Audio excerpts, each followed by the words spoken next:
नमस्कार. ऐकूया स्पर्शाचं महाभारत. बऱ्याच वर्षापूर्वी नसीरुद्दीन शहा आणि शबाना आझमी यांचा स्पर्श हा चित्रपट पाहिला होता. सई परांजपे त्याच्या दिग्दर्शिका. अंधशाळेच्या प्रिन्सिपॉलसोबत झालेली भावनिक गुंतागुंत आणि त्यामुळे गवसलेलं स्पर्शाचे विविध अर्थ आणि कंगोरे यांचं सुंदर मिश्रण होतं त्यात.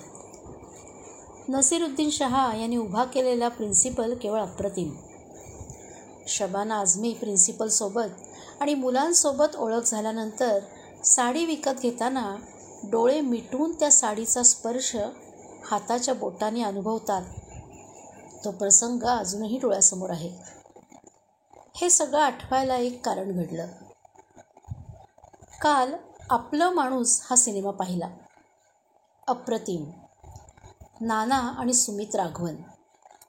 त्यातल्या शेवटच्या एका प्रसंगात नाना सुमितला बोलता बोलता विचारतात, आबांना म्हणजे तुझ्या वडिलांना या 1-2 वर्षात कधी सिनेमाला घेऊन गेला होतास? कधी आउटिंगला, बाहेर जेवायला? सुमित गप्प. इथपर्यंत ठीक. पण नंतर नाना सुमितला विचारतात, शेवटचं कधी शिवला होता रे म्हाताऱ्याला? आणि अंगावर सरसरून काटा आला. नाना पुढे म्हणतात, एका घरात राहून एकमेकांना आपण वर्षानुवर्ष स्पर्श करत नाही. ही साधी गोष्ट नाही आहे. किती साधी गोष्ट एकमेकांना स्पर्श करणं. एकमेकांशी बोलतो आपण, एकमेकांची काळजीही घेतो, पण खरंच स्पर्श टाळतो का? का? आणि तो खरंच इतका महत्त्वाचा असतो? आयुष्यात किती वेळा किती जणांना कसे कसे स्पर्श करतो आपण? खरं तर त्वचा म्हणजे पंचेंद्रियांपैकी एक. स्पर्शाची जाणीव करून देणारी. पण हीच स्पर्शाची जाणीव वादळ होऊन अशी अंगावर येते. लहानशी गोष्ट स्पर्श, पण तिचं महाभारत होतं. मग कितीतरी स्पर्श आठवत राहतात. पायाला मुंग्या आल्यावर कधी अंगठ्याला स्पर्श केलाय? आपलाच स्पर्श, पण किती अनोळखी वाटतो. आणि मग असे कितीतरी स्पर्श आठवू लागतात. उन्हाने तापलेल्या रस्त्यावरून अनवाणी चालण्याने भाजलेल्या तळपायांना झालेला थंडगार पाण्याचा स्पर्श.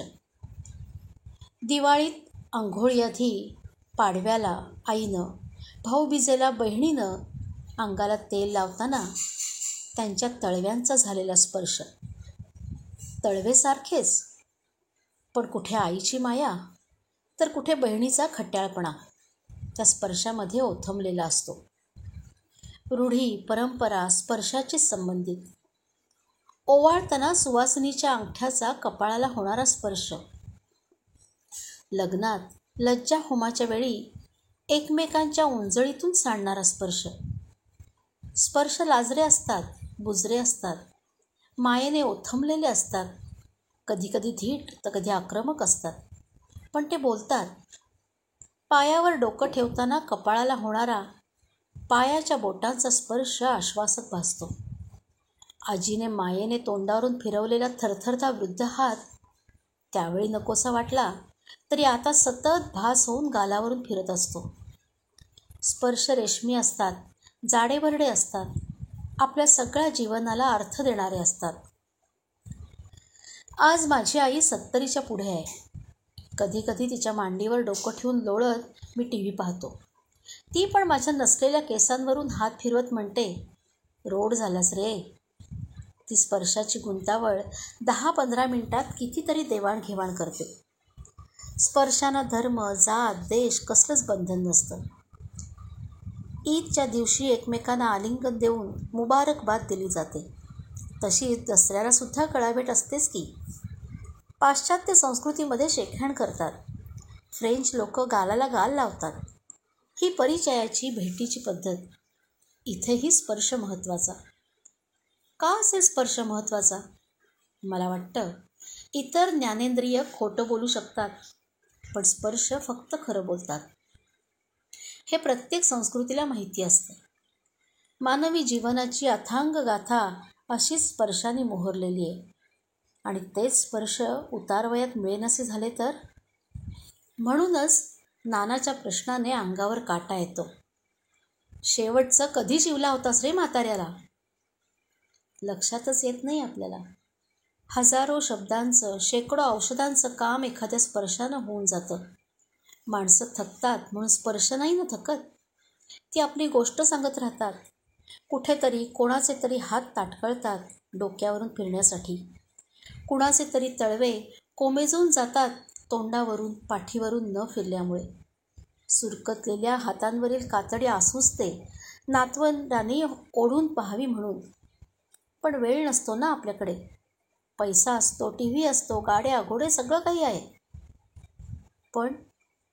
पण म्हातारीच्या पाठीवर हात ठेवून जेवलीस का गं असं विचारण्यासाठीचा वेळ आणि स्पर्श आपण मात्र हरवून बसलो आहोत.